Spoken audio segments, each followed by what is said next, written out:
Yesterday, the U.S. House of Representatives passed legislation that would grant the marijuana industry direct access to banking by allowing financial institutions to accept federally illegal proceeds from the sale of marijuana. The Safe Banking Act passed by a 321 to 101 vote, receiving support from all Democrats, as well as more than half the Republicans in the House.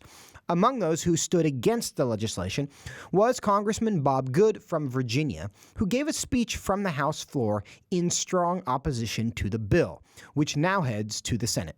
He joins me now. Congressman, welcome back to Washington Watch. Great to be with you. Thanks for having me, Joseph. Well, we are glad to have you. Tell us, why did you choose to oppose the Safe Banking Act when so many of your colleagues wanted to support it? You know, I sent a letter to the governor of Virginia a few weeks back asking him not to sign the bill, making Virginia the 16th state in the country to legalize marijuana. And with all the challenges facing our country, the border crisis, the out-of-control spending, the assault on the family, the assault on our fiscal situation as a nation, you know, here we have the Congress deciding that what they need to do is to make access to the financial industry, to the marijuana industry, to have access to our financial system, and which really will be a tool used to launder finances for actually hard drugs. And so I was proud to stand against that. You know, marijuana is a dangerous drug. It's still a Schedule I substance, and we don't need to be facilitating more use of that drug. Tell us, why is it that the marijuana industry does not have access to the banking industry now, and what the argument for changing that is? Well, it's only legal in 16 of the 50 states. And again, the federal government, the DEA, is still considered a Schedule I substance, which means it has no medical purpose. It's subject to abuse because it's a recreational addictive drug, and it's a dangerous drug to be used. And so the industry has not had access to the financial system. They've basically been a cash industry to this point, and now it will allow them to operate like any other business might be able to operate. But again, that will allow the same individuals who are involved with the marijuana industry are involved in the harder drug industry, and allow them to actually launder money through our financial system. Who is it that's pushing this in Congress?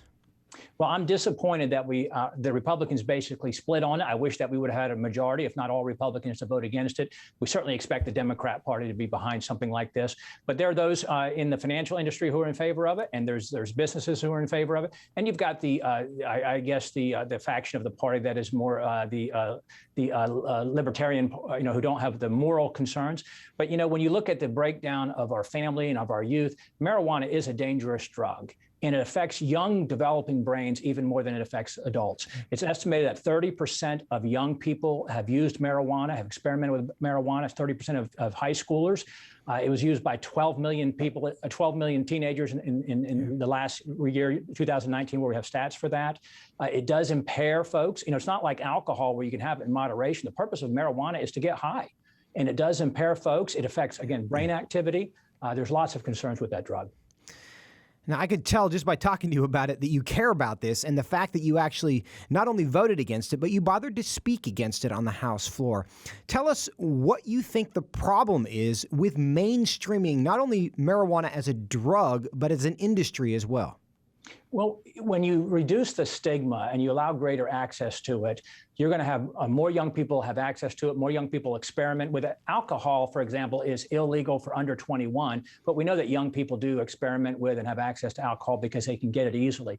When we reduce the stigma for marijuana, you're going to have more young people trying it, more will become addicted to it, more will become, will abuse it, and certainly is a drug that's abused by nature by using it anyway, because again, the purpose of it is to get high. The purpose of it is to be impaired, and it's the number one illicit drug that causes auto accidents. And there's all kinds of issues with the use of the drug. You look at the states that have legalized it and the addiction that comes with it, the dependency, the homelessness. The states are devastated by that. And people who in Colorado, for example, businesses have told me they can't hire folks because they can't pass the drug test. And then the police, the law enforcement will tell you that those who profited off illegal marijuana sales, now they move and re-intensify their efforts to harder drugs because they can't make money off of marijuana anymore. And this marijuana is not the marijuana of 20, 25 years ago. It's 5 times more potent with the THC levels than it was 25 years ago. So it is a dangerous drug. And the last thing we need to do is be encouraging more young people people to try it based on our actions, to experiment with it based on our actions, and to reduce the stigma so that more people in our country and our society become dependent on this drug. Many of your colleagues are from states in which marijuana has been legalized. Is there any connection to that that determines their willingness to support or oppose this legislation? What kind of feedback are you getting from the state level? Well, I haven't done a study to determine, what the propensity is to support it on the Republican side based on whether or not it's legal in your state or not.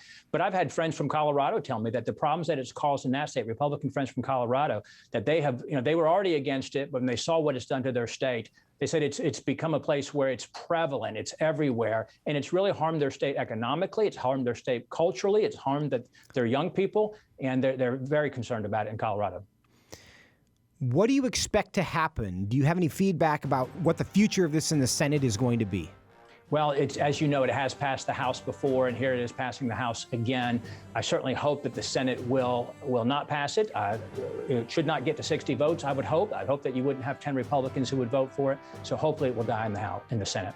Representative Good, thank you so much for joining us on Washington Watch, and thank you for your vigilance on this issue. Really appreciate it. Thank you again, Joseph. Good to be with you.